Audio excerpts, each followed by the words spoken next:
ان الحمد لله نحمده ونستعينه ونستغفره ونعوذ بالله من شرور انفسنا ومن سيئات اعمالنا من يهده الله فلا مضل له ومن يضلله فلا هادي له واشهد ان لا اله الا الله وحده لا شريك له واشهد ان محمدا عبده ورسوله اما بعد فان خير الحديث كتاب الله وخير الهدي هدي محمد صلى الله عليه وسلم وشر الأمور محدثاتها وكل محدثة بدعة وكل بدعة ضلالة وكل ضلالة في النار. أعوذ بالله السميع العليم من الشيطان الرجيم من همزه ونفخه ونفثه. بسم الله الرحمن الرحيم. رب اشرح لي صدري ويسر لي أمري واحلل عقدة من لساني يفقهوا قولي. بسم الله الرحمن الرحيم. ان اللہ وملائکتہ یصلون علی النبی یا ایھا الذین آمنوا صلوا علیہ وسلموا تسلیما. اللہم صل علی محمد وعلی آل محمد کما صلیت علی ابراہیم وعلی آل ابراہیم انک حمید مجید. اللہم بارک علی محمد وعلی آل محمد کما بارکت علی ابراہیم وعلی آل ابراہیم انک حمید مجید. الحمدللہ آج 20 جون 2015 کو ہفتے کے دن 2 اور 3 رمضان المبارک 1436 ہجری کی درمیانی رات میں ہم انشاءاللہ تعالی قرآن کلاس نمبر 180 میں 180 میں سورۃ النحل کی آیت نمبر 28 سے لے کر 34 تک کے کانٹیکسٹ میں اپنے اسی موضوع کو کنکلوڈ کریں گے جس پہ ہم نے پچھلی دفعہ تقریباً 73 منٹس گفتگو کی تھی، جو ہماری ویب سائٹ اہلسنتپاک.com پر مسئلہ نمبر 117A کے عنوان سے اپلوڈ ہو چکی ہے، اور اس کا ٹاپک تھا عذاب قبر کا صحیح عقیدہ قرآن حکیم کے 10 ریفرنسز کی روشنی میں، جس میں ہم نے منکرین عذاب قبر جو ہیں اور منکرین حدیث ان کے دلائل کا ہم نے جواب الحمدللہ بڑے انٹلیکچول لیول پر قرآن حکیم کی آیات کی روشنی میں ہی دیا تھا کہ ان کے اصول اور مبادی بالکل غلط ہیں. یہ کتاب جس پر سب کا اجماع ہے، چاہے کوئی منکرین حدیث ہو یا حدیث کا ماننے والا ہو، اہل سنت ہو یا اہل تشیع ہو یا ان کا کوئی آف شوٹ ہو، اس کتاب کو سب مانتے ہیں. اس کتاب کے مقدمے سے ہم نے یہ بات ثابت کی تھی کہ اللہ تعالیٰ کی طرف سے عذاب کی 4 قسطیں ہیں. نمبر 1 دنیا کی زندگی میں، نمبر 2 موت کے وقت، نمبر 3 مرنے کے بعد یعنی قبر میں یا عذاب برزخ، اور نمبر 4 قیامت کے دن جو الٹیمیٹ عذاب ہونے والا ہے والعیاذ باللہ تعالی. اللہم اجرنا من النار، اللہم اجرنا من النار، اللہم اجرنا من النار. آج کی گفتگو میں ہم انشاءاللہ عوام الناس کے لیے، کیونکہ عوام الناس چاہے اہل سنت ہوں یا ان کے جتنے آف شوٹس ہیں، حنفی، شافعی، مالکی، حنبلی یا اہل حدیث یا اہل تشیع اور ان کے آف شوٹس، چاہے وہ اثنا عشری ہوں یا زیدیہ ہوں، سب کے سب مسلمان جتنے بھی ہیں وہ الحمدللہ سنت کو بھی ایک سورس سمجھتے ہیں نالج کا کتاب اللہ کے ساتھ ساتھ. تو ان کے لیے میں نے الحمدللہ سنت سے یعنی صحیح الاسناد احادیث سے آج کی گفتگو کو تیار کیا ہے، اور انشاءاللہ تعالی آج کی گفتگو کا عنوان ہوگا مسئلہ نمبر 117B، عذاب قبر کا صحیح عقیدہ 17 صحیح الاسناد احادیث کی روشنی میں. عذاب قبر کا صحیح عقیدہ 17 صحیح الاسناد احادیث کی روشنی میں، اور یہ 17 کا عدد میں نے ڈیڈکٹ کیا ہے اس بات سے کہ مسلمانوں میں فرض نماز کی رکعتوں کی تعداد دن رات میں 17 ہے، جس پر اہل سنت اور اہل تشیع پوری امت کا اجماع ہے. فجر کے 2 فرض، ظہر کے 4، عصر کے 4، مغرب کے 3 اور عشاء کے 4. اس 17 کی نسبت سے میں نے 17 احادیث آج کلیکٹ کی ہیں. بھائیو، ہمارے محدثین رحمہم اللہ اجمعین نے جب اپنی احادیث کی کتابوں کو کمپائل کیا تو ان کتابوں کے اندر مستقل ایک چیپٹر رکھا اور اس کا نام رکھا عذاب قبر کا عقیدہ یا اثبات عذاب القبر، عذاب قبر کا ثبوت. اب کوئی بھی دنیا کی حدیث اٹھا کر دیکھ لیں تو آپ کو یہ چیپٹر ضرور اس میں ملے گا. صحیح بخاری میں انٹرنیشنل نمبر کے مطابق 1369 سے لے کر 1380 تک کل 12 احادیث عذاب قبر کے ٹاپک کے تحت امام بخاری رحمہ اللہ المتوفہ 256 ہجری انہوں نے لی ہیں۔ اسی طریقے سے صحیح مسلم میں انٹرنیشنل نمبر کے مطابق 7211 سے لے کر 7224 تک 14 احادیث امام مسلم بن حجاج قشیری رحمہ اللہ المتوفہ 261 ہجری انہوں نے عذاب قبر کے عقیدے کے اوپر لی ہیں۔ اس کے علاوہ بھی جامعہ ترمذی کھول لیں، سنن ابی داؤد، سنن نسائی، سنن ابن ماجہ، الموطا امام مالک، اور بھی احادیث کی جتنی بھی کتابیں آپ کھول لیں، سب کتابوں میں آپ کو مستقل چیپٹر ملیں گے عذاب قبر کے عقیدے سے متعلق۔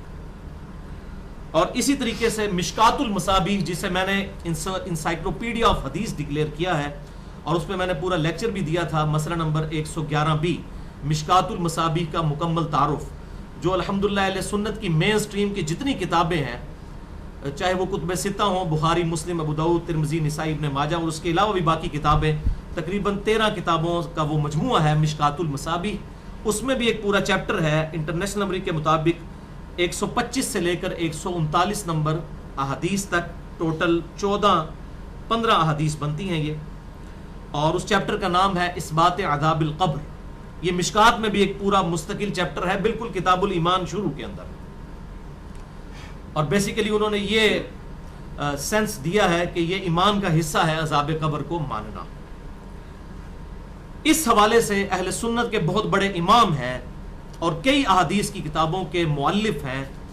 آج سے تقریباً 1000 سال پہلے امام حاکم، جنہوں نے المستدرک للحاکم لکھی ہے، المتوفہ 405 ہجری، ان کے شاگرد ہیں امام حافظ ابو بکر احمد بن حسین بن علی البیہقی، جنہیں امام البیہقی کہا جاتا ہے، مشہور، المتوفہ 458 ہجری۔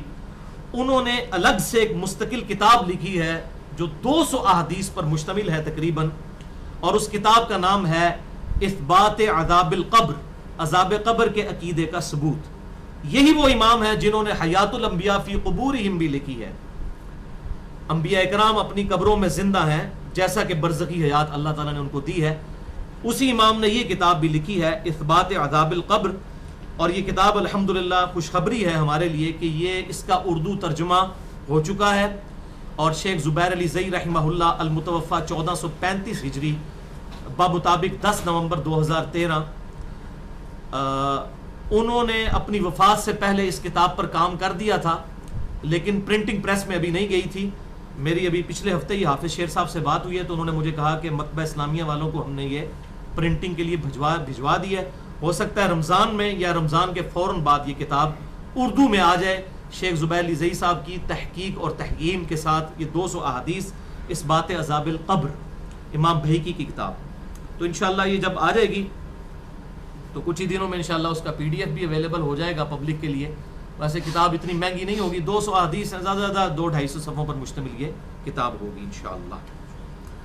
تو اس کتاب میں تقریباً 200 احادیث اور آثار ہیں عذاب قبر کے عقیدے سے متعلق، اور وہ انہوں نے بیسک جتنی ہماری کتابیں ہیں، بخاری، مسلم، ابو داؤد، ترمذی، نسائی، ابن ماجہ، اس سے بھی لیے ہیں۔ اس کے علاوہ بھی امام بہیقی نے اپنی سند سے بھی احادیث بیان کی ہیں، وہ خود بھی بہت بڑے محدث ہیں۔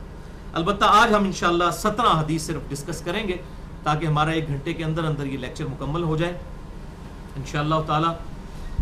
اور یہ 17 حدیث میں نے بڑی انٹلیکچوئل ترتیب کے ساتھ، بڑی محنت کے ساتھ جمع کی ہیں، تاکہ پورا مقدمہ ہمیں سمجھ آ جائے۔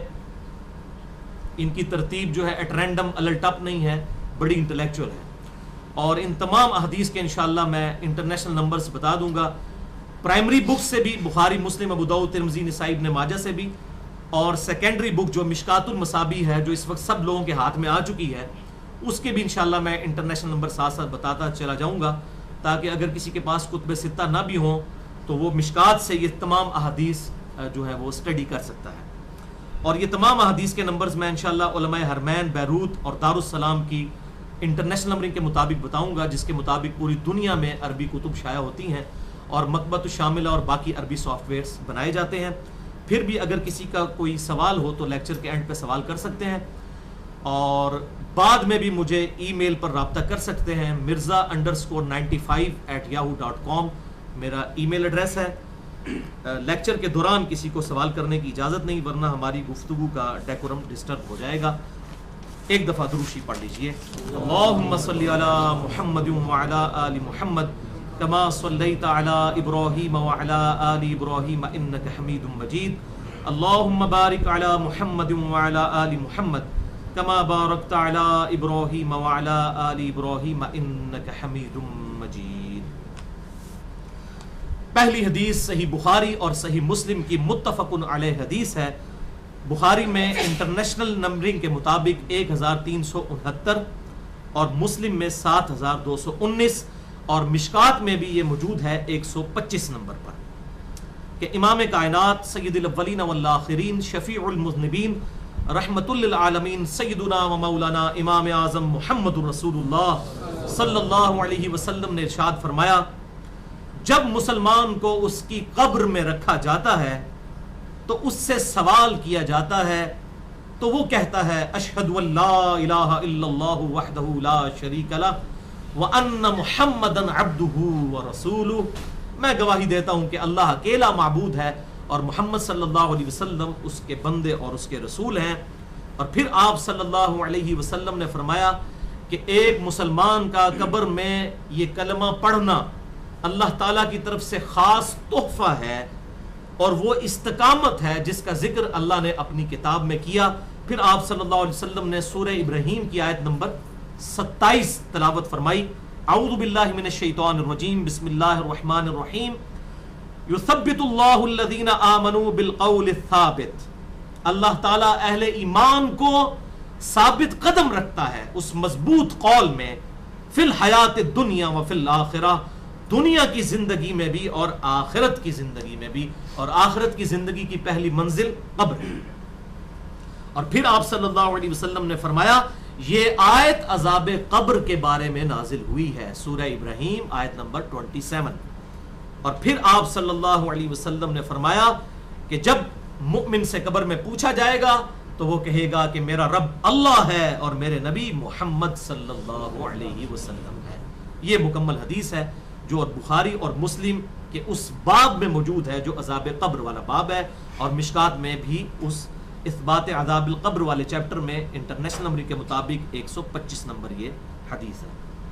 دوسری حدیث بھی بخاری اور مسلم کی متفق علیہ حدیث ہے. بخاری میں 218 مسلم میں 677 اور مشکات میں 338 نمبر ہے. یہ بڑی مشہور حدیث ہے کہ آپ صلی اللہ علیہ وسلم ایک دفعہ ایک جگہ سے گزر رہے تھے تو آپ صلی اللہ علیہ وسلم وہاں پر رک گئے قبروں کے پاس اور آپ صلی اللہ علیہ وسلم نے فرمایا ان دو قبر والوں کو عذاب ہو رہا ہے اور کسی بڑی وجہ سے نہیں. ان میں سے ایک پیشاب کے معاملے میں احتیاط نہیں کرتا تھا. ایک روایت میں آتا ہے کہ بے پردہ حالت میں وہ پیشاب کرتا تھا یعنی پبلکلی اور ایک میں آتا ہے کہ وہ چھینٹوں سے نہیں بچتا تھا اور دوسرا چغل خور تھا. پھر آپ صلی اللہ علیہ وسلم نے ایک تازہ شاخ ایک درخت سے توڑ کر اس کی ٹہنی کے 2 ٹکڑے کیے اور دونوں قبروں پر لگا دیے اور پھر آپ صلی اللہ علیہ وسلم نے فرمایا میں اللہ سے امید کرتا ہوں جب تک یہ شاخیں ہری رہیں گی ان کے عذاب میں کمی ہوتی رہے گی. یعنی آپ کے مبارک ہاتھوں کی برکت سے. یہ نہیں ہے کہ کوئی بھی ٹہنی لگا دے گا تو وہ ہونا شروع ہو جائے گا. اسی پر ڈیٹیکٹ کر کے لوگوں نے قبروں پر پھول پھینکنے بھی شروع کر دیے. حالانکہ پھول پھینکنا بالکل ڈیفرنٹ ہے. ٹہنی آپ ضرور لگائیں, سنت ہے, اللہ سے دعا کریں, اللہ تعالیٰ قبول فرمانے والا ہے. لیکن یہ پرٹیکولرلی آپ صلی اللہ علیہ وسلم کے مبارک ہاتھوں کی برکت ہے اور اس کے ثبوت میں وہ اگلی حدیث ہے. تیسری حدیث صحیح مسلم سے انٹرنیشنل نمبرنگ کے مطابق 2215 اور مشکات میں 1659 کہ ایک حبشی عورت جو مسجد نبوی کی صفائی کیا کرتی تھی وہ فوت ہو گئی. رات کے وقت صحابہ اکرام علیہم رضوان نے اسے جنازہ پڑھ کر دفنا دیا. آپ صلی اللہ علیہ وسلم کو خبر نہیں کی. آپ صلی اللہ علیہ وسلم نے کچھ دنوں کے بعد پوچھا کہ وہ عورت نظر نہیں آ رہی تو صحابہ نے کہا کہ اللہ کے محبوب صلی اللہ علیہ وسلم ہم نے آپ کے آرام میں خلل سمجھتے ہوئے اسے راتوں رات دفنا دیا. اور صحابہ کہتے ہیں ہم نے اس کو ہلکا جانا کہ کیا ایک حبشی عورت ہی تھی, کون سی کوئی بڑی اعلیٰ پوسٹ پہ تھی وہ یا بڑی امپورٹنس تھی اس کی, ہم نے ہلکا جانا. لیکن اللہ کے محبوب صلی اللہ علیہ وسلم تو قدر کرنے والے ہیں. آپ صلی اللہ علیہ وسلم نے فرمایا تم نے مجھے بتایا کیوں نہیں؟ پھر فرمایا کہ مجھے اس کی قبر پر لے جاؤ. پھر آپ صلی اللہ علیہ وسلم اس کی قبر پر گئے اور آپ نے جا کر قبر پر جنازہ پڑھا. صحیح مسلم 2215. یہ بخاری میں بھی ویسے حدیث موجود ہے لیکن میں مسلم کا ترک بیان کر رہا ہوں کیونکہ اس میں اضافی الفاظ بھی موجود ہیں. پھر آپ صلی اللہ علیہ وسلم نے جنازہ پڑھنے کے بعد ارشاد فرمایا, جو مسلم کے الفاظ ہیں, بخاری میں بس اتنی حدیث ہے, مسلم میں 2215 نمبر اور مشکات میں 1659. آپ صلی اللہ علیہ وسلم نے فرمایا, یہ قبریں اندھیروں میں ڈوبی پڑی تھیں, اللہ نے میرے جنازہ پڑھنے کی برکت سے ان قبروں کو نور سے بھر دیا. آپ بھی جا کر جنازہ پڑھیں, میں بھی پڑھوں, تو وہ معاملہ نہیں ہونے والا. جو میں نے بات کی تھی کہ وہ ٹہنیاں توڑ کر جو آپ صلی اللہ علیہ وسلم نے لگائی, وہ آپ کے ہاتھوں کی برکت ہے کہ عذاب کی تخفیف ہو جائے. جس طرح کہ آپ صلی اللہ علیہ وسلم کے جنازہ پڑھنے کی برکت سے اللہ تعالیٰ نے ان قبروں کو نور سے بھر دیا. اب اس میں بڑا باریک سا نقطہ یہ ہے, وہ قبریں کافروں کی تو نہیں تھیں. کافر کی قبر تو نور سے نہیں بھری جا سکتی, مسلمانوں کی تھیں, اور مسلمان بھی ایٹ لیسٹ صحابہ تو ہوں گے کیونکہ آپ کے مبارک دور کے ہیں. تو اندازہ کریں کہ اللہ تعالیٰ اپنے معاملات میں کتنا سٹرکٹ ہے. اگر کسی نے بھی غلطی کی ہے اس کی پکڑ ہونے والی ہے. یہ جو ہم لوگوں کو بتا دیا اللہ جو کچھ بھی ہے تیرے محبوب کی امت سے ہے, یہ اتنا آسان معاملہ نہیں ہے. ورنہ اگر نسبت کام آنی ہوتی تو یہاں پر کام آ جاتی. نسبت ضرور کام آئے گی بشرطے کے انسان کے اعمال بھی نسبت والے ہوں, تو پھر انشاءاللہ تعالی نور علی نور ہوگا. چوتھی حدیث بھی صحیح مسلم سے. اب دیکھ لیں یہ 50% سے زیادہ حدیث بخاری اور مسلم سے. 7213 ہے صحیح مسلم میں, مشکات میں 129 نمبر ہے. کہ آپ صلی اللہ علیہ وسلم ایک دن ایک خچر پر سوار ہو کر گزر رہے تھے بنو نجار کے باغ کے پاس. آپ صلی اللہ علیہ وسلم کا خچر اچانک بدک گیا, یعنی اللہ تعالیٰ نے اسے کوئی ایسی چیز دکھا دی کہ جس کی وجہ سے وہ بدک گیا. تو آپ صلی اللہ علیہ وسلم وہیں پر رک گئے اور آپ نے صحابہ سے کہا کہ یہ قبریں کن کی ہیں. وہ قبروں کے پاس وہ خچر بدکا, کوئی اللہ تعالیٰ نے اسے ایسا عذاب دکھا دیا. تو آپ صلی اللہ علیہ وسلم کو بتایا گیا یہ تو مشرکین کی قبریں ہیں جو اسلام سے پہلے زمانے جاہلیت میں مر چکے ہیں. پھر آپ صلی اللہ علیہ وسلم نے فرمایا کہ بے شک اس امت سے بھی قبر میں امتحان لیا جائے گا. پھر آپ صلی اللہ علیہ وسلم نے فرمایا اگر مجھے یہ ڈر نہ ہوتا کہ تم اپنے مردوں کو دفنانا چھوڑ دو گے تو میں اللہ سے دعا کرتا کہ تمہیں عذاب قبر سنوا دیا جاتا. لیکن مجھے ڈر ہوا کہ دفنانا ہی چھوڑ دو گے. دکھا دیا جاتا نہیں, دیکھنے کا تو حوصلہ ہی نہیں ہے, سنوا دیا جاتا. اور پھر آپ صلی اللہ علیہ وسلم نے فرمایا سب جہنم کے عذاب سے اللہ کی پناہ طلب کرو. تو سارے صحابہ نے کہا اللہ ہم تیری پناہ طلب کرتے ہیں جہنم کے عذاب کے اگینسٹ. پھر آپ صلی اللہ علیہ وسلم نے فرمایا قبر کے عذاب سے اللہ تعالیٰ کی پناہ طلب کرو. تمام صحابہ نے وہ بھی پناہ طلب کی. پھر فرمایا کہ ظاہری اور باطنی فتنوں سے اللہ تعالیٰ کی پناہ طلب کرو. تمام صحابہ نے وہ پناہ بھی طلب کی. اور پھر آپ صلی اللہ علیہ وسلم نے فرمایا کہ دجال کے فتنے کے اگینسٹ بھی اللہ کی پناہ طلب کرو. تو تمام صحابہ نے وہ پناہ بھی طلب کی. اور یہ دعا جو ہے یہ 4 چیزوں سے پناہ مانگی گئی, وہ آگے انشاءاللہ آ بھی جائے گی جو ہمارے تشہد میں بھی دعا آتی ہے. بل اس حدیث سے صحیح مسلم 7213 نمبر حدیث سے صوفیاء کے ہاں جو کشف القبور کا عقیدہ پایا جاتا ہے اس کا باطل ہونا بھی بالکل عیاں ہو گیا. یعنی صحابہ کرام جو حضور کی صحبت میں تھے ان کو بھی آپ صلی اللہ علیہ وسلم نے کہا کہ مجھے ڈر ہے کہ تم مردوں کو دفنانا چھوڑ دو گے ورنہ میں دعا کرتا تمہیں یہ عذاب سنوا دیا جاتا. یعنی صحابہ کو بھی سنائی بھی نہیں دیا وہ عذاب جو آپ صلی اللہ علیہ وسلم کو اللہ تعالیٰ نے دکھایا. غیبی خبر تو صرف نبی کے پاس آتی ہے. تو یہ کہنا کہ بزرگ جو ہیں وہ قبروں کو دیکھ لیتے ہیں, قبروں کے حالات جان لیتے ہیں, یہ دیوبند اور بریلوی دونوں مکاتب فکر کے ہاں یہ کشف القبور کا عقیدہ پایا جاتا ہے. یہ بالکل جعلی اور فضول اور فراڈ قسم کا عقیدہ ہے. اور بالکل اس طریقے سے یہ آج کل جو یوٹیوب کے اوپر ویڈیوز آپ کو نظر آتی ہیں عذاب قبر کی, اور کہتے ہیں جی وہ دفنا کر گئے تو وہ ایک نوجوان لڑکے کی لاش نکالی, جی یمن میں ہو گیا, فلاں جگہ ہو گیا. بھائی ایسا کبھی نہیں ہوگا. یہ دنیا میں اللہ تعالیٰ نے غیب کا پردہ ڈالا ہوا ہے, یہ کبھی عذاب قبر دکھایا نہیں جائے گا. یہ میرا چیلنج ہے, کبھی ایسا نہیں ہوگا دکھایا جائے گا. ورنہ سب سے زیادہ حق تو صحابہ کا تھا کہ ان کا حق الیقین تک ایمان پہنچایا جاتا, انہیں عذاب قبر دکھایا جاتا. یہ تو اللہ نے پردہ رکھا ہوا ہے. آگے اور احادیث بھی آئیں گی کہ یہ پردہ جنوں اور انسانوں کے لیے ہے. اس کے علاوہ باقی مخلوقات تو عام حالت میں بھی عذاب قبر دیکھتی ہیں. جن اور انسان چونکہ اللہ کی شریعت کے مکلف ہیں ان کو نہیں عذاب قبر نظر آئے گا. ورنہ بندے سے پتر نہ بن جان. دیکھ کے مانا تو کیا مانا, ان الذین یخشون ربهم بالغیب لهم مغفرۃ واجر کبیر. بے شک وہ لوگ جو بغیر دیکھے اپنے رب سے ڈرتے ہیں ان کے لیے اجر عظیم ہے. دیکھ کے تو سب نے مان لینا ہے. 5ویں حدیث صحیح بخاری سے ہے, انٹرنیشنل نمبر کے مطابق 1380 اور مشکات میں اس کا نمبر ہے 1647. بڑی رکت انگیز یہ حدیث ہے. آپ صلی اللہ علیہ وسلم نے فرمایا جب جنازے کو رکھا جاتا ہے اور لوگ میت کو اپنے کندھوں پر اٹھا کر چلتے ہیں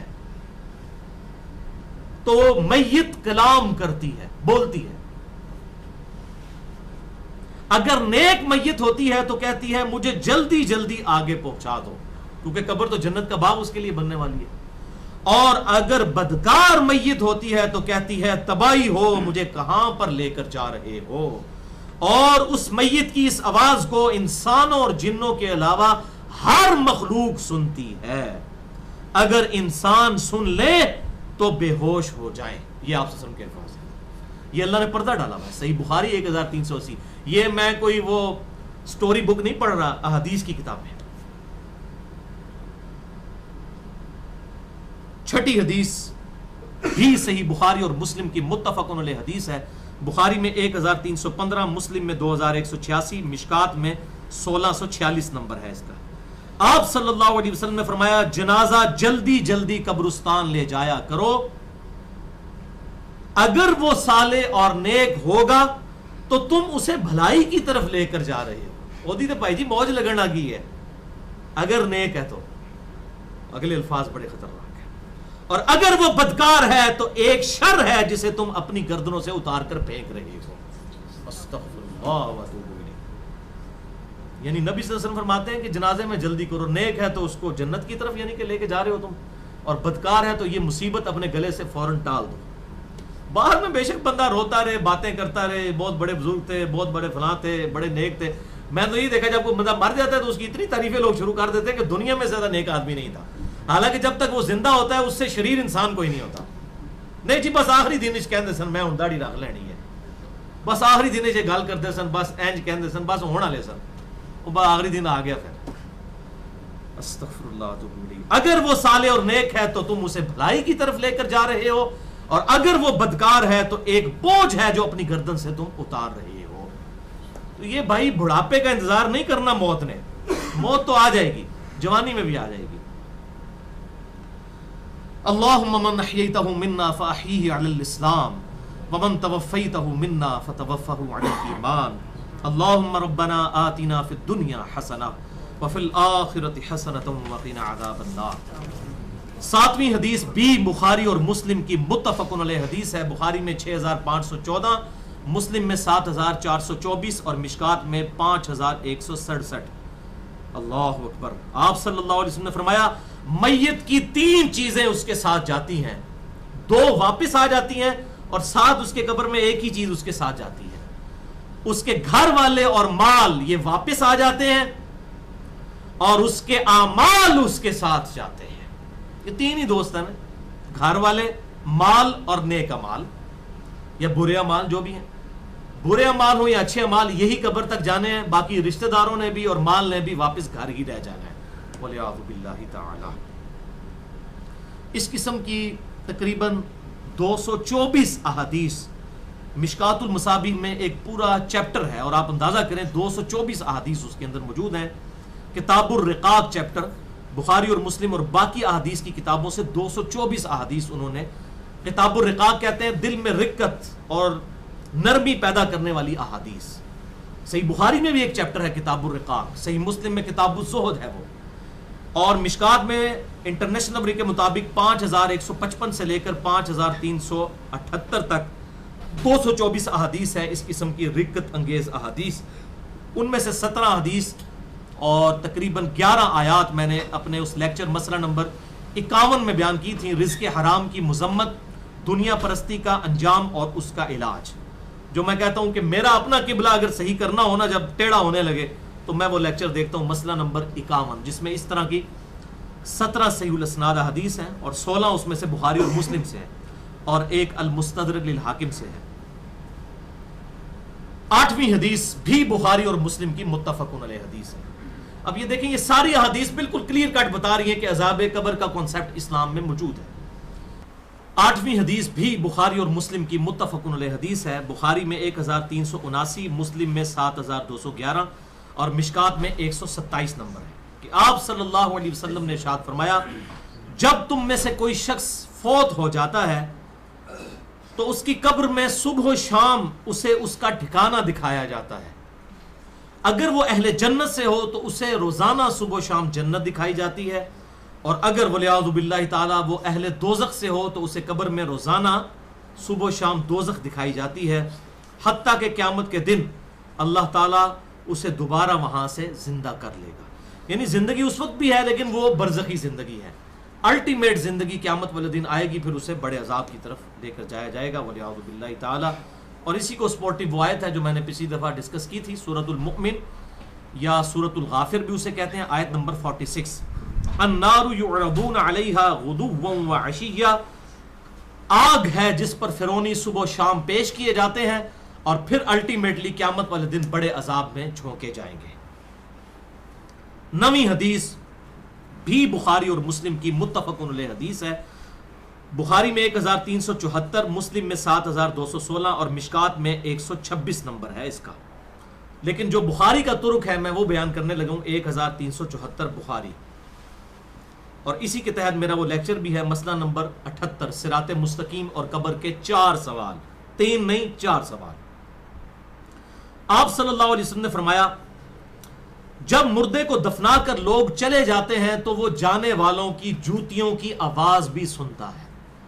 یعنی اللہ تعالیٰ اس کے ساتھ ایسا معاملہ کرتا ہے کہ وہ جانے والے کی جوتیوں کی آواز بھی سنتا ہے. ویسے اگر آپ کیمرہ لگائیں آپ کو نہیں نظر آئے گا، آپ کو ویسے ہی وہ نظر آئے گا جیسے اس کو لٹایا گیا، کیونکہ یہ پردے والی زندگی ہے برزخ کی، جو میں نے پچھلی دفعہ ڈسکس کیا تھا. جوتیوں کی آواز کیوں سنتا ہے؟ اگر نیک ہوگا تو خوش ہوگا کہ میں نے ان پر رلائی نہیں کیا تھا، اور بدکار ہے تو وہ پریشان ہو جائے گا کہ میرا ان پر بھروسہ تھا، مجھے تو ڈال کر چلے گئے.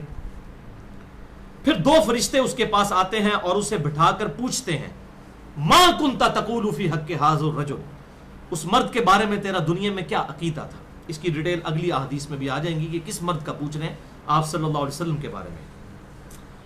وہ کہے گا میں گواہی دیتا ہوں کہ وہ اللہ کے بندے اور اس کے رسول صلی اللہ علیہ وسلم تھے.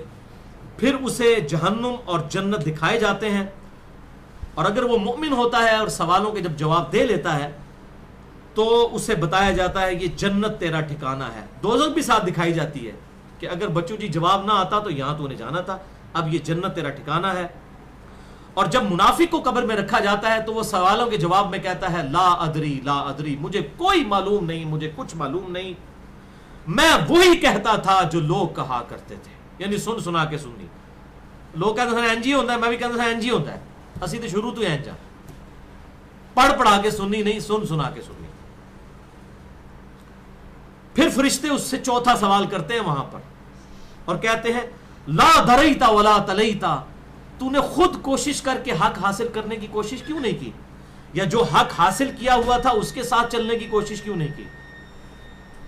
حق حاصل کیا ہوا تھا اس کے ساتھ چلنے سے مراد یہ ہے کہ اس سے دیکھا کہ بھئی یہ کتاب و سنت کے راستے پر جو لوگ چل رہے ہیں اس راستے کو اڈاپٹ کرنے کی کوشش کیوں نہیں کی تم نے.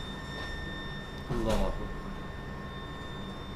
تو جب وہ سوالوں کے جواب نہیں دے پاتا تو فرشتے اس کے سر پر ایک ہتھوڑا مارتے ہیں اور وہ چیختا ہے اور چلاتا ہے. اس کی آواز کو جنوں اور انسانوں کے علاوہ ہر مخلوق سنتی ہے. جن اور انسان اس لیے نہیں سنتے کہ وہ مکلف ہیں شریعت کے، اللہ تعالیٰ نے ان پر پردہ رکھا ہوا ہے، ادروائز تو اگر پردہ اٹھ جائے پھر تو انہوں نے مان ہی لینا ہے. تو جنوں اور انسانوں کے علاوہ ہر مخلوق اس کی چیخ و پکار کی آواز کو سنتی ہے. اگر جنوں اور انسان سن لیتے، جن اور انسان، تو میں کہتا ہوں کہ دنیا میں ہی فیصلہ ہو جاتا. ہو سکتا ہے کسی بڑے بزرگ کو آپ دفنا کر آتے، دھڑال کی آواز پیچھے سے آتی جناب، اوہ اسی تو بڑا بڑا سمجھتے تھا انہوں. کسی جماعت کے امیر کو، کسی عالم کو، کسی پگڑی والے کو، کسی داڑھی والے کو، اور اس کو بیچارہ سادہ تھا مسلمان، اس کو آپ دفنا کے آتے کہتے ہیں ہن تک تو آواز کوئی نہیں آئی، وہ تو یار بڑا چنگا بندہ سی. تو یہ اللہ تعالیٰ نے دنیا میں پردہ رکھ دیا ہے. ادروائز اگر جنوں انسان سن لیتے نا تو پتہ چل جاتا ہے. یہ جو ہم اپنے زندگی میں روتے ہیں کہ لوگوں کی داڑھیوں اور پگڑیوں سے آپ دھوکہ نہ کھائیں، یہ آپ کے ساتھ ظلم کر رہے ہیں، تو یہ بات پتہ چل جاتی جب ان کے ساتھ یہ معاملات ہوتے ہیں. اچھا، یہاں پر یہ بات آئی کہ مردے کو اللہ تعالیٰ سنوا دیتا ہے جانے والوں کی جوتوں کی آواز. تو جہاں جہاں احادیث میں مردے کا سننا ثابت ہے، اہل سنت کا اتفاقی عقیدہ ہے کہ وہ سننا جائز ہے، بالکل ثابت ہے. اس کے بارے میں عقیدہ رکھنا سمائے موتا کا ایسا عقیدہ رکھنا جو کتاب و سنت سے ثابت ہے وہ جائز ہے، اور اس کا ذکر بھی سورہ فاطر کی آیت نمبر 22 میں موجود ہے۔ ان اللہ یسمع من یشاء، اللہ تعالیٰ بے شک جسے چاہتا ہے سنوا دیتا ہے۔ وما انت بمسمع من فی القبور، اور اے محبوب صلی اللہ علیہ وسلم جو قبروں میں پڑے ہوئے ہیں تم انہیں نہیں سنا سکتے۔ یہاں ویسے مثال کے طور پر اللہ تعالیٰ نے بیان کیا ہے کہ جن کے دل مردہ ہو چکے ہیں تم ان کو نہیں سنا سکتے، لیکن مثال جب دی جاتی ہے تو جس چیز سے مثال دی جاتی ہے اس کی اصل بھی وہی ہوتی ہے۔ مثلا اگر میں کہتا ہوں کہ یہ چیز دودھ کی طرح سفید ہے تو مثال تو میں دودھ کی دے رہا ہوں، تو دودھ بھی سفید ہے اور وہ چیز بھی سفید ہے۔ تو یہاں پر جو یہ مثال دی گئی کہ تم مردوں کو نہیں سنا سکتے، دل کے مردے بھی نہیں سن سکتے، دوسرے مردے بھی نہیں سن سکتے، اس لیے تو ان کی مثال دی گئی ہے۔ اسی طریقے سے بخاری اور مسلم میں آتا ہے کہ جو قلیب بدر والے تھے، بدر کے کنویں میں جن کافروں کی لاشیں ڈالی گئی تھیں، آپ صلی اللہ علیہ وسلم نے ان سے خطاب کیا تو سیدنا عمر نے پوچھا یا رسول اللہ صلی اللہ علیہ وسلم یہ تو مردے ہیں، یہ نہیں سنتے؟ تو آپ نے فرمایا تم سے بہتر سنتے ہیں۔ اللہ تعالیٰ ان کو سنوا رہا ہے تاکہ ان کے عذاب کے اندر اضافہ ہو، ان کو حسرت کے اندر اضافہ ہو۔ تو جہاں جہاں پر مردوں کا سننا ثابت ہے وہاں وہاں ہم مانتے ہیں، اور جہاں پر ثابت نہیں ہے اس کے بارے میں ہم عقیدہ کلیم نہیں کرتے۔ لہٰذا یہ عقیدہ جو سمائے موتا کا عقیدہ ہے، چاہے صوفیاء کے ہاں آیا، چاہے امام ابن تیمیہ اور ان کے شاگرد امام ابن قیم کے ہاں آیا، یہ بالکل باطل عقیدہ ہے، اور یہ کتاب و سنت کے بنیادی عقائد کی جڑ کاٹنے والا عقیدہ ہے۔ تو چاہے یہ امام ابن تیمیہ کا عقیدہ ہے چاہے صوفیاء کا عقیدہ ہے، دونوں کے ہاں یہ عقیدہ پایا جاتا ہے، جس کی وجہ سے ہمیں ان سے اختلاف رائے ہے اس مسئلے میں۔ تو لیکن جہاں جہاں ثابت ہے ہم صرف اس کو مانتے ہیں، اور اس میں میں نے بڑی ڈیٹیل سے گفتگو کی ہے، مسئلہ نمبر نیو 5 کے نام سے حیات النبی کے عقیدے کا تحقیقی جائزہ، اس میں میں نے سمائے موتا کا عقیدہ اور یہ برزخی گروپ جو کیپٹن عثمانی گروپ ہے یا دیوبند کا مماتی گروپ ہے، ان کے جو عقائد اور نظریات ہیں ان کا بھی میں نے تحقیقی جائزہ اس کے اندر لیا ہے۔ 10ویں حدیث، یہ بھائیوں موسٹ ڈیٹیل حدیث ہے عذاب قبر کے حوالے سے، میں اسے ورڈ بائی ورڈ پڑھوں گا اوریجنل کتاب سے۔ سنن ابی داؤد میں 4753 ہے، مسند امام احمد میں جلد 4 صفحہ 287 پر 18557 ہے، اور المستدرک للحاکم میں 107 نمبر حدیث ہے، مشکات میں 1630 نمبر ہے۔ اچھا، یہ ابو داؤد کی جو اس کی روایت ہے اور مسند احمد کی، اس میں آمش مدلس ہے اور ان سے روایت کر رہا ہے، لیکن جو المستدرک للحاکم کی روایت ہے اس میں امام آمش نے اپنی سماع کی تصریح کی ہے، اور انہوں نے کہا کہ میں نے حدیث سنی ہے، ان سے روایت نہیں کی بلکہ انہوں نے حدثنا سے کی ہے۔ المستدرک للحاکم 107 نمبر حدیث، میں وہ پڑھنے لگا ہوں ورڈ بائی ورڈ تاکہ اس کا سوز و گداز جو ہے وہ قائم رہے۔ برا بن عازب رضی اللہ تعالیٰ عنہ بیان کرتے ہیں کہ ہم رسول اللہ صلی اللہ علیہ وسلم کی مائیت میں ایک انصاری شخص کے جنازے میں شریک ہوئے۔ ہم قبر تک پہنچ گئے، ابھی اس کی لحد تیار نہیں ہوئی تھی کہ رسول اللہ صلی اللہ علیہ وسلم ہمارے پاس بیٹھ گئے، ہم بھی آپ صلی اللہ علیہ وسلم کے گرد بیٹھ گئے، اس حال میں گویا ہمارے سروں پر پرندے ہیں، یعنی فل اٹینٹو ہو کر آپ صلی اللہ علیہ وسلم کے ساتھ ہم بیٹھ گئے۔ آپ کے مبارک ہاتھوں میں ایک لکڑی تھی جس سے آپ زمین کو رید رہے تھے۔ آپ صلی اللہ علیہ وسلم نے سر مبارک اوپر اٹھایا اور فرمایا عذاب قبر سے اللہ کی پناہ طلب کیا کرو۔ آپ نے 3 بار یہ بات ارشاد فرمائی۔ پھر آپ صلی اللہ علیہ وسلم نے ارشاد فرمایا بندہ مومن جب دنیا سے رابطہ توڑ کر آخرت کی طرف متوجہ ہوتا ہے، یعنی جب اس کی موت کا وقت آتا ہے، تو سورج کی طرح چمکتے دمکتے سفید چہروں والے فرشتے جنتی خوشبودار جنتی کفن لے کر اس کے پاس آتے ہیں، حتیٰ کہ وہ حد نظر تک اس کے سامنے بیٹھ جاتے ہیں۔ پھر ملک الموت تشریف لاتے ہیں، حتیٰ کہ وہ اس کے سر کے پاس بیٹھ جاتے ہیں۔ اچھا، قرآن میں بھی ملک الموت کا نام آیا ہے، سورہ سجدہ کے اندر، احادیث کے اندر بھی، البتہ تورات میں اس کا نام اسرائیل بھی آیا ہے، اور ہمارے اہل سنت کے جو اولین مفسرین ہیں امام طبری رحمہ اللہ المتوفی 310 ہجری، انہوں نے بھی یہ ورڈ استعمال کیا ہے، لہٰذا موت کے فرشتے کو اسرائیل کہنا بھی جائز ہے ہمارے سلف کے ہاں، کیونکہ آج کل بعض لوگ کہتے ہیں اسرائیل نہیں ملک الموت ہی کہنا چاہیے، اسرائیل کا لفظ بھی ثابت ہے۔ پھر ملک الموت تشریف لاتے ہیں، حتیٰ کہ وہ اس کے سر کے پاس بیٹھ کر کہتے ہیں پاکیزہ روح، اللہ کی مغفرت اور اس کی رضامندی کی طرف چل۔ وہ روح ایسے نکلتی ہے جیسے مشکیزے سے پانی کا قطرہ، بالکل غیر محسوس طریقے سے اس کی روح نکال لی جاتی ہے۔ اور جب ملک الموت اس کی روح نکالتے ہیں تو باقی فرشتے اسے آنکھ جھپکنے کے برابر بھی ملک الموت کے پاس نہیں رہنے دیتے، بلکہ اسے فوراً اس کے کفن اور اس خوشبو میں لپیٹ دیتے ہیں جو جنت سے لائی ہوتی ہے.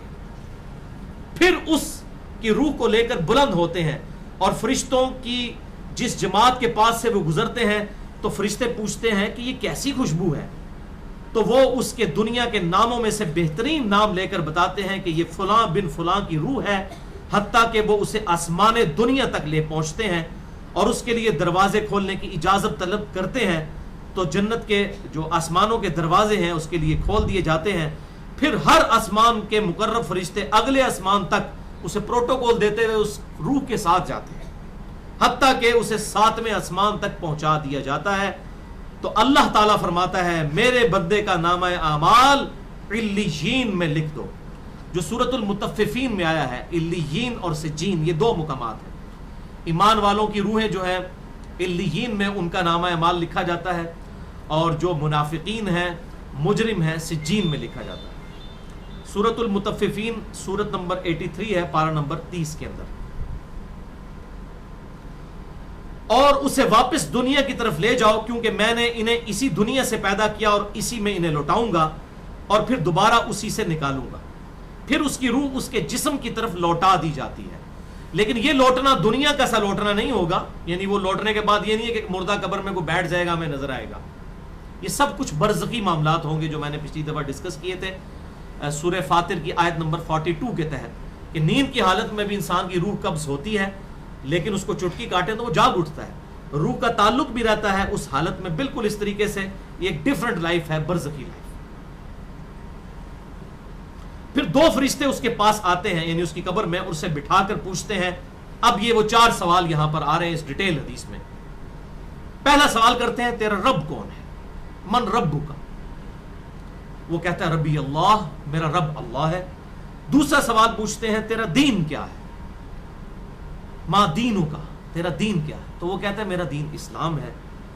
پھر پوچھتے ہیں کہ وہ آدمی جو تم میں مبعوث کیے گئے وہ کون ہے. اب یہاں پر وہ ڈیٹیل آئی، الذی بعث فیکم، وہ شخص جو تم میں مبعوث کیا گیا تھا وہ کون تھا. تو یہ جو کہتے ہیں نا قبر میں آپ صلی اللہ علیہ وسلم آ جاتے ہیں، تو کہ کسی حدیث میں بھی نہیں ہے.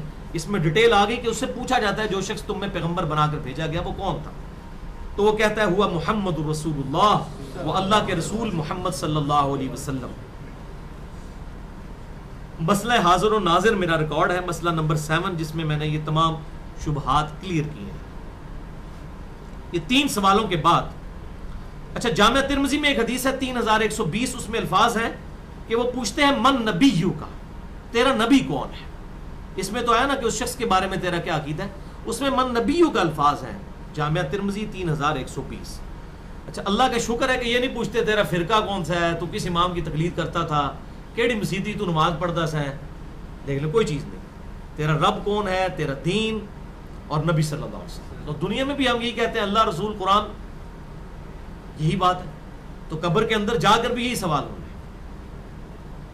اب وہ جب 3 سوالوں کے جواب دیتا ہے تو فرشتے 4تھا سوال اس سے پوچھتے ہیں، جو میں نے قبر کا 4تھا سوال، مسئلہ نمبر 78. تمہیں کیسے پتا چلا، ان 3 سوالوں کے جواب تمہیں کیسے آئے. وہ کہتا ہے میں نے اللہ کی کتاب پڑھی تھی، میں اس کتاب پر ایمان لایا اور میں نے اس کے حق ہونے کی تصدیق کی. اللہ کی کتاب پڑھی ہوگی تو تصدیق کرے گا نا. اگر سنا کے سننی ہوگا تو کیا تصدیق کرے گا. ہاں پڑھا کے سننی ہوگا تو تصدیق کر دے گا. پھر آسمان سے آواز آتی ہے میرے بندے نے سچ کہا، اس کے لیے جنتی بچھونا بچھا دو، اسے جنتی لباس پہنا دو اور اس کے لیے جنت کی طرف دروازہ کھول دو. قبر کے اندر ہی جنت کی طرف دروازہ کھول جائے. یعنی آپ سمجھ لیں جس طرح یہ اب ٹچ سکرین موبائل رکھ کے اور جناب لیپ ٹاپ رکھ کے سامنے لوگ بیٹھے ہوتے ہیں نا، تو ایک دوسری دنیا میں چلے جاتے ہیں. تو جنت کا فزیکلی دروازہ کھول دیا جائے گا، اس کو جنت کی ہوائیں بھی، خوشبو بھی آئے گی اور انتظار وہ کرے گا. وہاں اسے ہوا کے جھونکے اور خوشبو بھی آتی ہوگی اور حد نظر تک اس کی قبر کو کشادہ کر دیا جائے گا. خوبصورت چہرے، خوبصورت لباس اور بہترین خوشبو والا ایک شخص اس کے پاس قبر میں آئے گا اور کہے گا اس چیز سے خوش ہو جا جو چیز تجھے خوش کر دے. یہ وہ دن ہے جس کا تجھ سے وعدہ کیا جاتا تھا وہ شخص پوچھے گا کہ اے شخص تو کون ہے؟ تیرا چہرہ بھلائی لانے والا چہرہ ہے. وہ جواب دے گا میں تیرا عمل صالح ہوں. یعنی نیک اعمال ایک خوبصورت انسان کی شکل میں اس کی قبر میں آ جائیں گے. تو پھر وہ شخص کہے گا اے اللہ، اے میرے رب، جلدی کر، فوراً قیامت قائم فرما دے حتیٰ کہ میں اپنے اہل و عیال کی طرف چلا جاؤں. یعنی مومن کہے گا اللہ جلدی جلدی قیامت آئے، مجھے تو اینڈ رزلٹ نظر آ رہا ہے، مجھ سے انتظار نہیں ہوتا، فوراً قیامت آ جائے. ابھی سائملٹینیس کنٹراسٹ آنے والا ہے اس کا. جب کافر اور مجرم شخص دنیا سے جاتا ہے تو آپ صلی اللہ علیہ وسلم نے فرمایا سیاہ چہروں والے فرشتے بالوں سے بنا ہوا ایک کمبل لے کر آسمان سے نازل ہوتے ہیں اور حد نظر فاصلے تک اس کے سامنے بیٹھ جاتے ہیں. پھر ملک الموت، موت کا فرشتہ آتا ہے حتیٰ کہ اس کے سر کے پاس بیٹھ جاتا ہے اور کہتا ہے خبیث روح، اللہ کی ناراضگی کی طرف چل. وہ روح اس کے جسم میں پھیل جاتی ہے تو وہ ملک الموت اس طرح اسے کھینچتا ہے جیسے لوہے کی سلاخ کو گیلے اون میں سے کھینچا جاتا ہے، چھس کر کے. گرم سلاخ جو ہے وہ اونی کپڑے کے اندر، گیلے کے اندر ڈال کے یوں کھینچی جائے نا تو اس طرح اس کے پورے جسم سے اس کی روح نکالی جاتی ہے. بولے اعوذ باللہ تعالی. پھر ملک الموت سے باقی فرشتے اس کی روح کو لے کر پلک جھپکنے کے برابر بھی وہاں نہیں رہنے دیتے حتیٰ کہ وہ اسے بالوں سے بنے ہوئے کمبل میں لپیٹ لیتے ہیں اور اس سے زمین کے مردار سے نکلنے والی انتہائی بری بدبو نکلتی ہے. وہ اسے لے کر اوپر چڑھتے ہیں تو وہ فرشتوں کی جس جماعت کے پاس سے گزرتے ہیں تو فرشتوں کی جماعتیں کہتی ہیں کیسی خبیث روح ہے. وہ کہتے ہیں یہ فلاں بن فلاں کی روح ہے اور وہ اس کی دنیا کا انتہائی کبھی نام لے کر بتاتے ہیں حتیٰ کہ اسے آسمانی دنیا تک لے جایا جاتا ہے. اس کے لیے دروازے کھولنے کے لیے درخواست کی جاتی ہے تو آسمان کے دروازے اس کے لیے نہیں کھولے جاتے. پھر رسول اللہ صلی اللہ علیہ وسلم نے سورۃ الاعراف کی آیت پڑھی کہ ان کے لیے آسمانوں کے دروازے نہیں کھولے جائیں گے، وہ جنت میں داخل بھی نہیں ہوں گے حتیٰ کہ اونٹ سوئی کے سوراخ سے گزر جائیں. یہ سورۃ الاعراف کی آیت آپ صلی اللہ علیہ وسلم نے پڑھی. پھر آپ صلی اللہ علیہ وسلم نے فرمایا کہ اللہ تعالیٰ فرماتا ہے اس کی کتاب کو سب سے نچلی زمین میں سجین میں لکھ دو. پھر اس کی روح کو شدت کے ساتھ پٹ کھا جاتا ہے. پھر آپ صلی اللہ علیہ وسلم نے یہ آیت تلاوت فرمائی سورہ الحج کی، جو شخص اللہ کے ساتھ شرک کرتا ہے گویا وہ آسمان سے گر پڑا تو اب پرندے اسے اچک کر لے جائیں یا کسی دور جگہ پر پھینک دیں. پھر اس کی روح اس کے جسم میں لوٹا دی جاتی ہے اور دو فرشتے اس کے پاس آ کر اس سے پوچھتے ہیں تیرا رب کون ہے. اب اس سے بھی سوال ہوتے ہیں. وہ حیرت زدہ ہو کر کہتا ہے ہائے افسوس، ہائے افسوس، میں نہیں جانتا، میں نہیں جانتا. پھر پوچھتے ہیں تیرا دین کیا ہے. وہ پھر حیرت زدہ ہو کر کہتا ہے ہائے افسوس، ہائے افسوس، میں نہیں جانتا، میں نہیں جانتا. پھر اس سے پوچھتے ہیں کہ جو شخص تم میں مبعوث کیے گئے وہ کون تھے. تو وہ کہتا ہے ہائے افسوس، میں نہیں جانتا، میں نہیں جانتا. پھر آسمان سے آواز آتی ہے اس نے جھوٹ بولا، اس کے لیے جہنم کا بچھونا بچھا دو. اور بخاری میں الفاظ ہیں 1374. اس کے جواب میں فرشتے پھر اس سے چوتھا سوال کیا کرتے ہیں لا دریتا ولا تلیتا. اور تو نے خود پڑھ کر سمجھنے کی کوشش کیوں نہیں کی، یا جو لوگ سمجھے ہوئے لوگ تھے، کتاب و سنت کے منہج پر چلنے والے لوگ تھے، ان کے ساتھ تو کیوں نہیں چلا. اللہ تعالیٰ فرماتا ہے اس کے لیے جہنمی بچھونا بچھا دو، جہنم کی طرف ایک دروازہ کھول دو، وہاں سے گرمی اور گرم ہوا اس کی قبر میں آتی رہے گی.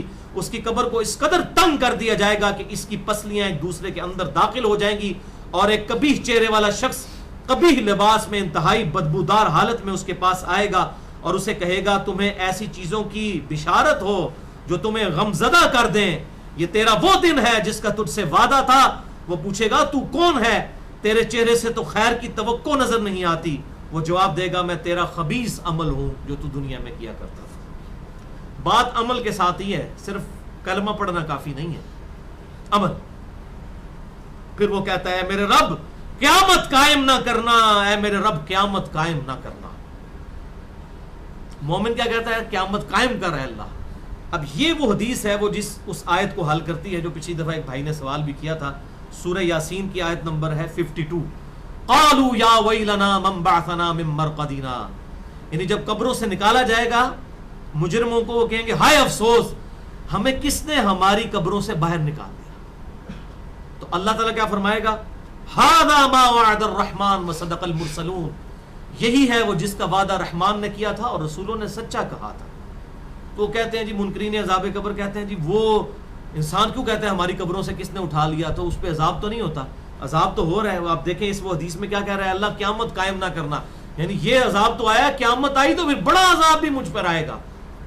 تو اسی لیے وہ اس حیرت زدہ ہوگا قیامت والے دن کہ اب میرے اوپر اگلی مصیبت آ گئی، عذاب کی چوتھی اور فائنل قسط بھی میرے پر آنے والی ہے. والعیاذ باللہ تعالی، اللہم اجرنا من النار. 11ویں حدیث سنن نسائی میں 1834، مشکات میں 1629.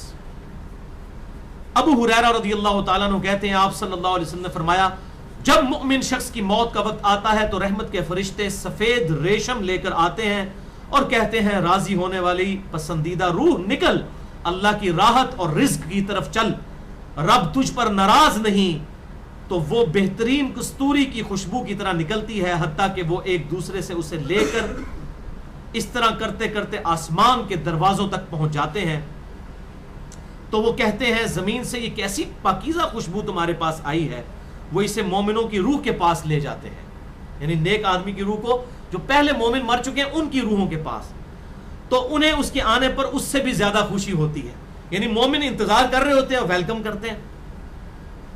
جیسا کہ تم میں سے کسی کو اپنے بچھڑے ہوئے شخص کے ملنے پر خوشی ہوتی ہے. تو وہ آلریڈی جو مردہ روحیں وہاں پر پہنچی ہوتی ہیں، جو مر چکے شخص جو ہوتے ہیں ان کی روحیں، وہ نئی آنے والی روح سے پوچھتے ہیں فلاں کا کیا حال ہے، فلاں کا کیا حال ہے. پھر وہ کہتے ہیں اسے چھوڑ دو کیونکہ یہ ابھی ابھی دنیا کے غم میں مبتلا ہو کر یہاں پر آیا ہے. تو مرنے والا شخص کہتا ہے کہ تم جس شخص کے بارے میں مجھ سے پوچھ رہے ہو وہ تو فوت ہو چکا ہے، کیا تمہارے پاس نہیں آیا؟ وہ کہتے ہیں اسے تو اس کے ٹھکانے ہاویہ یعنی جہنم میں پہنچا دیا گیا ہے. اور جب کافر شخص کی موت کا وقت آتا ہے تو عذاب کے فرشتے بالوں کا لباس لے کر اس کے پاس آتے ہیں اور اسے کہتے ہیں ناراض ہونے والی ناپسندیدہ روح نکل، اللہ کے عذاب کی طرف چل. وہ مردار کی انتہائی بدبو کی صورت میں نکلتی ہے حتیٰ کہ وہ اسے زمین کے دروازے کے پاس لے آتے ہیں تو وہ کہتے ہیں یہ کتنی بدبودار ہے، حتیٰ کہ اسے کافروں کی روح کے پاس ملا دیا جاتا ہے. اب دیکھیں کہ وہ مومن پوچھ رہے ہوتے ہیں، اب میں اس کو ٹرانسلیٹ کر رہا ہوں، برا نہیں منانا. وہ مومن کہتے ہیں کہ فلاں شخص کا کیا حال ہے، فلاں بزرگ، فلاں مولوی صاحب، فلاں حضرت صاحب کدھر ہیں؟ وہ کہتے ہیں وہ تو جناب کدوں دا مار بیٹھے تو آڈے کول نہیں پہنچے. اور پھر فرشتے کہتے ہیں جناب ایتھے نہیں آئے جو دوزخ ہی دیکھ لیں. یعنی وہ اسی لیے پوچھ رہے ہوتے ہیں کہ تو چل ہم تک پہنچ گیا، فلاں بھی ایک دنیا میں بڑا کوئی مشہور نیک آدمی تھا، وہ کدھر گیا؟ تبھی تو وہ ایکسپیکٹ کر رہے ہوتے ہیں نا اس کو کہ اس کو بھی یہاں پہ آنا چاہیے. تو ان کو بتایا جاتا ہے کہ بھئی وہ یہاں پر نہیں، وہ کہیں اور پر ہے. 12ویں حدیث جامعہ ترمذی میں 1071 نمبر اور مشکات میں 130 نمبر ہے. سیدنا ابو ہریرہ کہتے ہیں نبی صلی اللہ علیہ وسلم نے فرمایا جب میت کو دفن کیا جاتا ہے تو 2 سیاہ فام نیلی آنکھوں والے فرشتے اس کے پاس آتے ہیں. ان میں سے ایک کو منکر اور دوسرے کو نکیر کہا جاتا ہے. سیاہ فام نیلی آنکھوں والے خطرناک شکل کے فرشتے منکر اور نکیر. پس وہ کہتے ہیں تم اس شخص کے بارے میں کیا کہا کرتے تھے، یعنی نبی صلی اللہ علیہ وسلم کے بارے میں سوال ہوتا ہے. تو وہ کہتا ہے وہ اللہ کے بندے اور اس کے رسول ہیں. میں گواہی دیتا ہوں کہ اللہ کے سوا کوئی معبود نہیں اور محمد صلی اللہ علیہ وسلم اس کے بندے اور رسول ہیں. وہ دونوں فرشتے کہتے ہیں ہمیں پتا تھا تم یہی جواب دو گے. پھر اس کی قبر کو لمبائی اور چوڑائی میں 70 ہاتھ کشادہ کر دیا جاتا ہے. یہ 70 کہتے ہیں کثرت، حد نظر تک کشادہ کر دیا جاتا ہے. پھر اس کے لیے اس میں روشنی کر دی جاتی ہے. پھر اسے کہا جاتا ہے سو جا. وہ کہتا ہے میں اپنے گھر والوں کے پاس واپس جانا چاہتا ہوں تاکہ انہیں بتاؤں کہ میں کامیاب ہو گیا ہوں. لیکن وہ کہتے ہیں کہ تو دلہن کی طرح سو جا جسے اس کے گھر کا عزیز ترین فرد ہی آ کر بیدار کرتا ہے، حتیٰ کہ اللہ تعالیٰ اسے اس کی خوابگاہ سے قیامت والے دن بیدار کرے گا.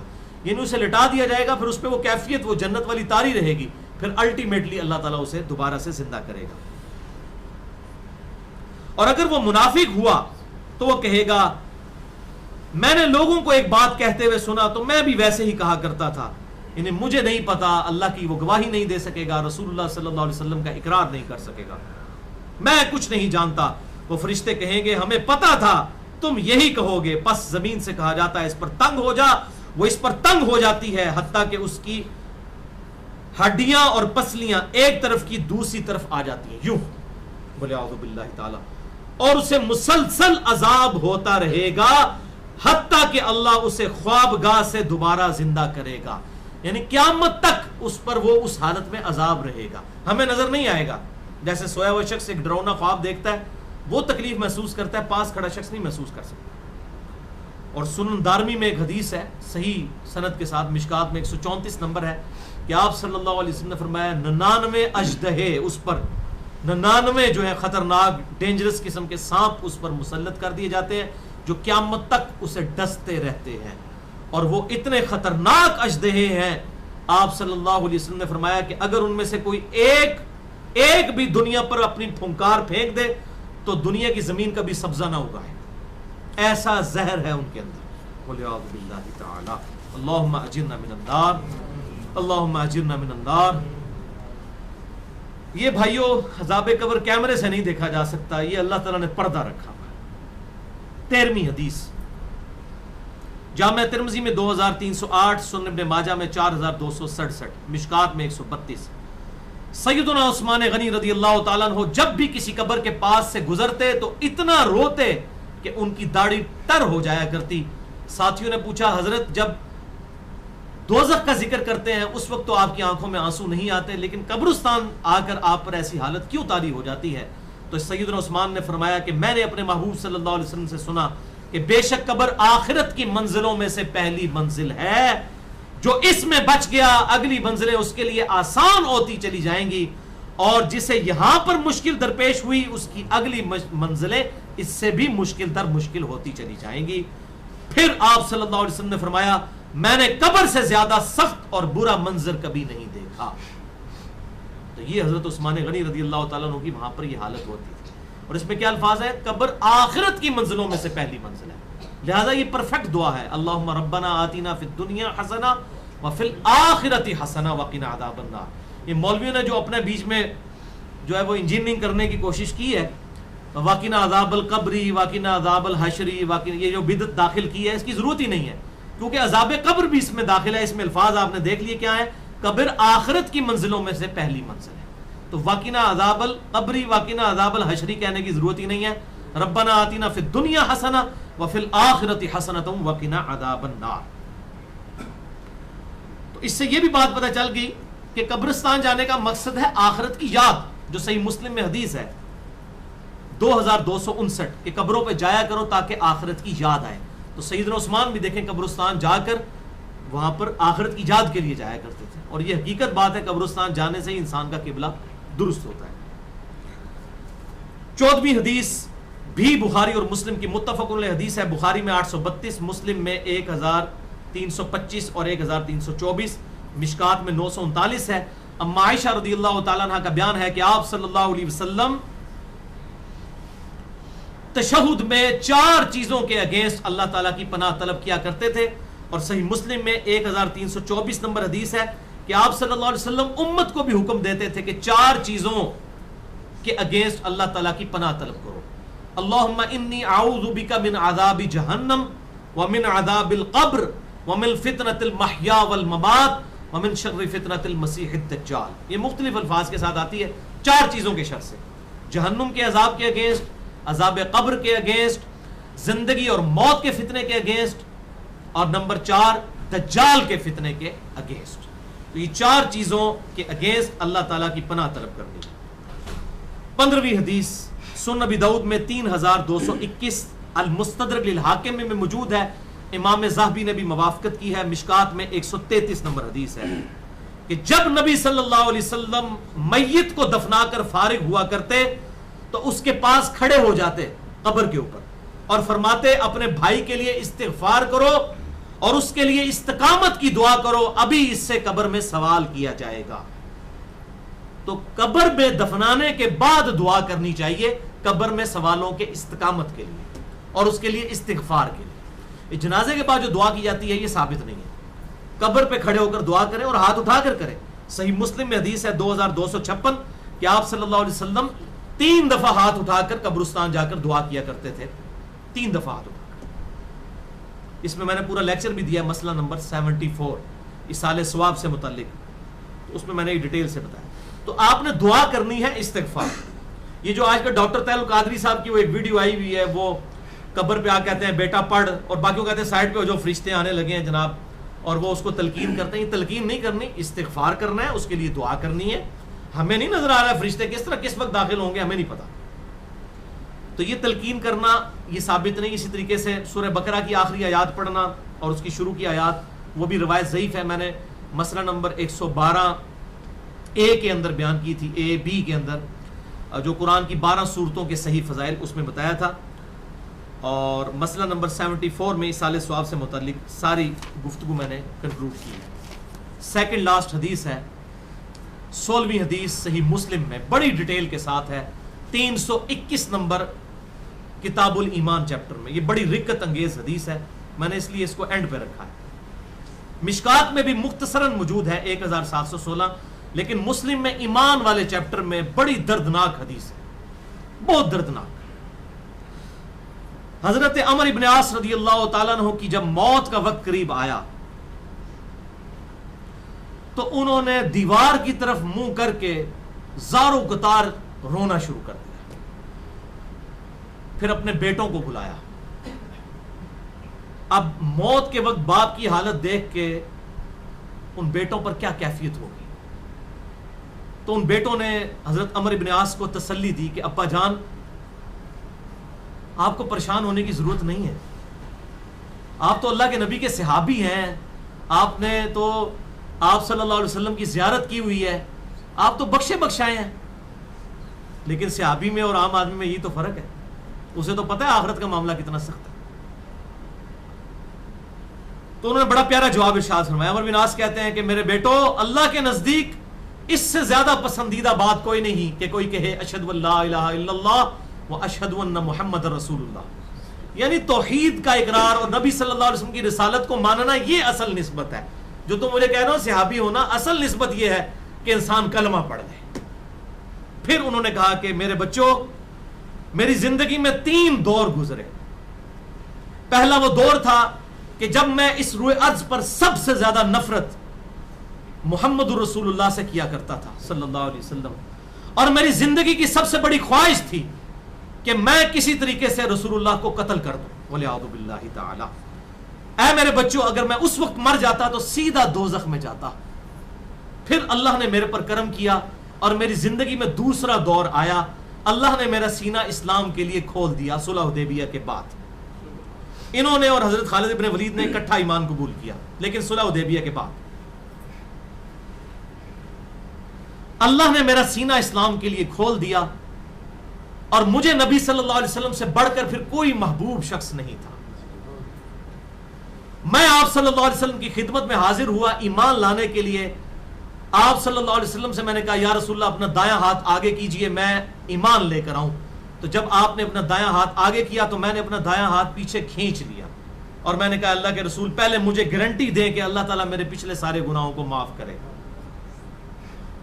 تو آپ صلی اللہ علیہ وسلم نے فرمایا اے عمر ابن عاص، کیا تجھے نہیں پتا کہ اسلام گزشتہ کے سارے گناہوں کو معاف کر دیتا ہے؟ یعنی اسلام لے آیا پچھلے گناہ معاف، جو سورۃ الفرقان میں بھی آیا کہ کوئی شرک سے بھی توبہ کر لے ہم اس کی گناہوں کو بھی نیکیوں سے بدل دیں گے. پھر کہتے ہیں کہ میں نے اس شرط پر اسلام قبول کیا، پھر رسول اللہ سے بڑھ کر مجھ کو کوئی محبوب نہیں تھا. اے میرے بیٹو، میں نے نبی صلی اللہ علیہ وسلم کے چہرے کی وجاہت کی وجہ سے کبھی بھی آنکھیں بھر کر آپ کی طرف نہیں دیکھا. اگر تم مجھ سے یہ پوچھو کہ رسول اللہ کا چہرہ مبارک کیسا تھا تو میں ان کے چہرہ مبارک کے خد و خال بیان نہیں کر سکتا. میں نے آپ کے روب کی وجہ سے کبھی جی بھر کر آپ کی طرف دیکھا بھی نہیں. یہ حضرت عمر بن عاص. اور پھر کہتے ہیں میرے بچوں، پھر میری زندگی میں تیسرا دور آیا جب مجھے اللہ تعالیٰ نے آزمائش میں ڈال دیا. اچھا، پھر انہوں نے کہا یہ دوسرے دور میں اگر میں مر جاتا میرے بچوں تو سیدھا میں جنت میں چلا جاتا. پہلے دور میں مرتا تو سیدھا دوزخ میں، دوسرے دور میں مرتا تو سیدھا جنت میں. بڑی اسٹریم لائن میری لائف گزر رہی تھی. لیکن میری زندگی میں پھر تیسرا دور آیا، اور وہ دور کون سا تھا؟ جب انہوں نے حضرت امیر معاویہ رضی اللہ تعالیٰ کے ساتھ مل کر حضرت علی کے خلاف بغاوت کی. وہ دور تھا. موت کے وقت انسان کو اپنی غلطیاں یاد آ جاتی ہیں. موت خود بہت بڑی نصیحت کرنے والی چیز ہے. اے میرے بچوں، دوسرے دور میں مر جاتا تو میں سیدھا جنت میں جاتا. پھر تیسرا دور مجھ پر آیا اور مجھ پر آزمائش آئی. اب میں اللہ سے امید کرتا ہوں کہ میرے گناہوں کو معاف کرے، مجھے نہیں پتا میرے ساتھ کیا معاملہ ہونے والا ہے۔ یہ ڈیٹیل سننی ہے تو مسئلہ نمبر 101 ہے میرا، صحیح مسئلہ خروج اور فکر حسین حق پرستی کی علامت ہے، جنگ صفین، جنگ نہروان اور جنگ جمل کے حوالے سے۔ ایک اور لیکچر بھی ہے، مسئلہ نمبر 116، جنگ صفین اور مشاجرات صحابہ سے متعلق صحیح عقیدہ۔ اے میرے بیٹو، اب میں اللہ سے امید کرتا ہوں کہ اللہ مجھ پر رحم کرے، جب میں مر جاؤں تو میری میت کے ساتھ کوئی نوحہ کرنے والی نہ لے جانا، نہ کوئی آگ اٹھا کر لے جانا، اور جب میری قبر پر مٹی ڈال چکو تو میری قبر پر اتنی دیر تک بیٹھے رہنا کہ جتنی دیر تک ایک اونٹ کو نہر کر کے اس کا گوشت تقسیم کیا جاتا ہے، یعنی 2-2.5 گھنٹے۔ یہ صحیح مسلم میں کوئی سٹوری نہیں سنا رہا، صحیح مسلم 321 کتاب الایمان پہلے چیپٹر میں حدیث ہے۔ اتنی دیر میری قبر پر بیٹھے رہنا کہ ایک اونٹ کو نہر کر کے اس کا گوشت تقسیم کیا جاتا ہے، تاکہ تمہارے قبر پر بیٹھنے کی وجہ سے میرا دل بہل جائے، اور پھر میں دیکھوں کہ میں اپنے رب کے آئے ہوئے فرشتوں کو قبر میں کیا جواب دیتا ہوں۔ یہاں پر یہ حدیث کنکلوڈ ہوتی ہے۔ اب یہ حدیث جو ہے وہ جو بندی مماتی گروپ کا آف شوٹ جو کیپٹن عثمانی پارٹی ہے، ان کے لیے یہ موت ہے یہ حدیث، کیونکہ اس میں حضرت عمر ابن عاص کیا کہہ رہے ہیں کہ اسی قبر میں فرشتے اس قبر میں، زمینی قبر میں آئیں گے میرے پاس، تم میری قبر پہ بیٹھے رہنا۔ اب یہ ان کے لیے موت تھی حدیث، تو انہوں نے کہا کہ جی حضرت عمر بن عاص جو ہے نا، آخری وقت میں ان کا ذہنی توازن بگڑ گیا تھا، اس لیے وہ اس قسم کی باتیں کر رہے تھے۔ جس کا ذہنی توازن بگڑا ہو وہ پوری اپنی زندگی کی سٹوری سناتا ہے۔ ذہنی توازن تو سب سے زیادہ حاضر ہی ان کا موت کے وقت تھا، پوری انہوں نے اپنی لائف کنکلوڈ کیا، اور اتنا بے ایمان ہے وہ شخص، اس نے صرف یہ آخری بات کی ہے۔ اگر وہ پوری حدیث نقل کرتا تو عام آدمی کو بھی پتا چل جاتا کہ یار جس کا ذہنی توازن بگڑا ہو، اس نے یہ کہا کہ جی بس آخری وقت انہوں نے کہہ دیا کہ میری قبر پہ اتنی دیر بیٹھے رہنا جتنی دیر اونٹ قربان کیا جاتا ہے، یہ نہیں بتایا کہ پوری حدیث کہاں سے سٹارٹ ہوئی ہے۔ وہ اگر پوری حدیث بیان کرتا تو پھر کئی پول بھی کھلنے تھے، ظاہر جنگ صفین بھی بیچ میں آنی تھی، وہ تو ہمیں پہلی پابندی لگائی ہوئی ہے کہ چیزیں بیان ہی نہیں کرنی ہے۔ تو اس نے کہا جی حضرت عمر بن عاص کا ذہنی توازن بگڑ گیا تھا، اس قسم کی بہکی باتیں انہوں نے کی ہیں ولیعوذ باللہ تعالیٰ، اور پھر معاذ اللہ وہ اس میں بھی خبیث، اس سے بھی ایک درجے آگے کیا، اس نے کہا رسول اللہ صلی اللہ علیہ وسلم پہ بھی تو اس قسم کی کیفیت وفات کے وقت طاری ہو گئی تھی، رسول اللہ صلی اللہ علیہ وسلم کے بارے میں بھی اس نے یہ بات کر دی، حجامی کیفیت ولیعوذ باللہ تعالیٰ۔ تو یہ بالکل کلیئر کٹ ان کو پتا تھا، انہوں نے پوری زندگی اپنے بچوں کو بتائی ہے کہ یہ ادوار تھے، سب سے برا دور، پھر اچھا دور، پھر آزمائش کا دور۔ اب اللہ سے امید کرتا ہوں کہ اللہ تعالیٰ میری غلطیوں کو معاف کرے۔ ہم بھی اللہ تعالیٰ سے دعا کرتے ہیں کہ اللہ تعالیٰ ان کی غلطیوں کو معاف کرے، اور اللہ تعالیٰ ہماری غلطیوں کو بھی معاف کرے۔ قیامت والے دن ہمیں اپنے محبوب صلی اللہ علیہ وسلم کے ساتھ اور آپ صلی اللہ علیہ وسلم کے جانثار صحابہ اکرام علیہم رضوان کے ساتھ اٹھائے، اور اہل بیت کے ساتھ۔ بھائیو 2 لیکچرز میں اینڈ پہ بتا دوں آخری حدیث بیان کرنے سے پہلے۔ ایک مسئلہ نمبر نیو 5 ہے، حیات النبی کے عقیدے سے متعلق فرقہ وارانہ نظریات کا تحقیقی جائزہ۔ اس میں نے سماع موتیٰ کا عقیدہ اور یہ جو متشابہات ہیں، متشابہات کی ڈیفینیشن کیا ہے، قبر کی زندگی متشابہ ہے، اس کے اوپر ڈسکشن کی ہے، اور برزخی اور زمینی قبر کے حوالے سے۔ اور دوسرا لیکچر ہے قبروں کے احکام اور مزارات کے احکام اور گنبد خضرا سے ریلیٹڈ، مسئلہ نمبر 27 ہے، رسول اللہ کی آخری وصیتیں صلی اللہ علیہ وسلم۔ اب آخری 17ویں حدیث موقوفاً سیدنا ابن مسعود رضی اللہ تعالیٰ عنہ سے ہے، جو میں نے مسئلہ نمبر 112C میں بھی بیان کی تھی، قرآن حکیم کی 12 سورتوں کے فضائل۔ اور صحابی جب کوئی غیبی خبر بیان کرے تو یہ چیز انڈرسٹوڈ ہوتی ہے کہ آپ صلی اللہ علیہ وسلم کے بتانے سے ہی اسے یہ بات معلوم چلی ہے۔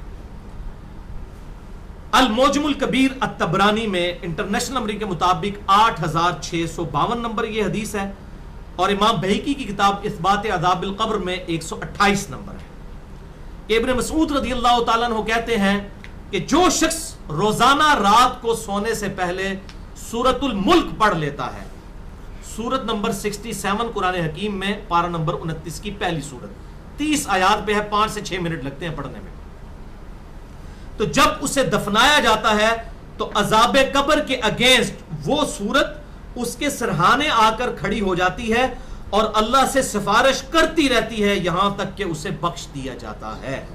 سورۃ الملک منجیہ ہے، اللہ کے اذن سے نجات دینے والی سورت ہے، عذاب قبر سے نجات دینے والی سورت ہے سورۃ الملک۔ اس سے بھی یہ بات پتہ چلی کہ عذاب قبر بھی برحق ہے اور اس سے بچنے کا وظیفہ بھی اینڈ پہ پتہ چل گیا.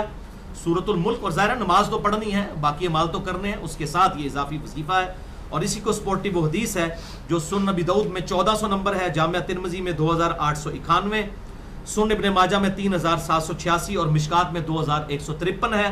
المستدرک للحاکم میں بھی موجود ہے، امام ذہبی نے بھی موافقت کی، شیخ البانی نے بھی اس کو صحیح کہا اور شیخ زبیر لزئی رحمہ اللہ نے بھی اسے صحیح کہا کہ آپ صلی اللہ علیہ وسلم نے فرمایا قرآن حکیم میں 30 آیات پر مشتمل ایک ایسی صورت ہے جو اپنے پڑھنے والے کے لیے سفارش کرتی رہی یہاں تک کہ اللہ تعالیٰ نے اسے بخش دیا، اور وہ ہے تبارک الذی بیدہ الملک. اسی لیے ہم نے اپنے صبح و شام کے اذکار والے بلو کارڈ میں بھی سورہ ملک کا وظیفہ لکھا ہے، اسے ضرور پڑھیں. اور سورۃ البقرہ کی آخری 2 آیات بھی. اللہ تعالیٰ سے دعا ہے جو حق بات میں نے کہی اللہ تعالیٰ ہمارے دلوں میں راسخ فرمائے، اگر جذبات میں میرے منہ سے کوئی غلط بات نکل گئی تو اللہ تعالیٰ ہمارے دلوں سے محو کر دے، ہمیں کتاب و سنت کی تعلیمات پر عمل کر کے دوسرے بھائیوں تک پہنچانے کی توفیق عطا فرمائے. سبحانک اللہم و بحمدک، اشہد ان لا الہ الا انت، استغفرک و اتوب الیک، وما علینا الا البلاغ المبین.